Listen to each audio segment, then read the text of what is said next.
আজকে আমি পুরো ফুল মজ করেছি। আজকে আমাদের বাড়িতে ছিল গোপাল ঠাকুরের পুজো। আর ওই এখন যেই পুজোটা, তো এখানে সবারই প্রায় পাড়ায় পাড়ায় হচ্ছে, আমাদেরও হচ্ছিলো। আর এই যে আমরা তিনজন মিলে একটু দেখা দেখি হাই হ্যালো করছিলাম, আর তার মধ্যেই দেখো এত লোকজন সবাই নাচানাচি শুরু করে দিয়েছে। আমার তো দেখে আর কন্ট্রোলই হচ্ছে না, সেই জন্য আমিও চলে গেলাম একটু আমার স্টুডেন্টের সাথে, আমি ডান্স করে নিলাম। আর আমি আর আমার স্টুডেন্ট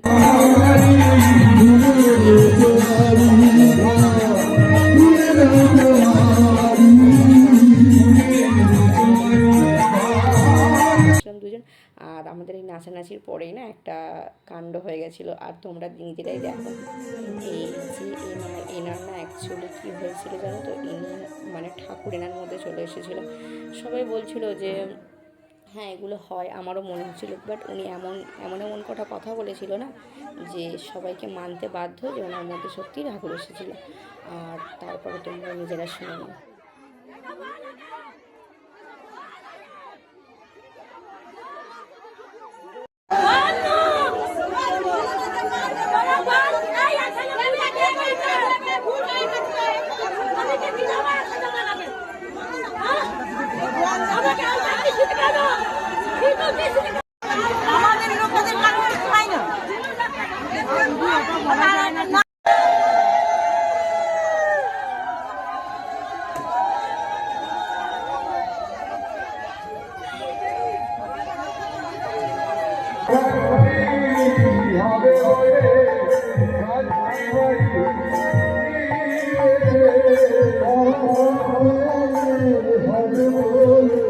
মানে যারা পুজোটা করেছিল তাদের মধ্যে কিছু একটা ভুল হয়ে গিয়েছিল, সেই জন্য এই জিনিসটা হয়েছে। তাই জন্যই মা একদম রেগে উঠেছিল, সেই জন্য ওনার মধ্যে এসে নিজের মনের কথাগুলো জানিয়ে গেল। তারপরে তো সবাই বললো যে ভুল হয়ে গেছে, ক্ষমা করে দাও, এইগুলো আর হবে না। অ্যাকচুয়ালি অনেকজনের অনেক কিছুই ভুল হয়েছিল, তার জন্য এই জিনিসটা হয়েছে।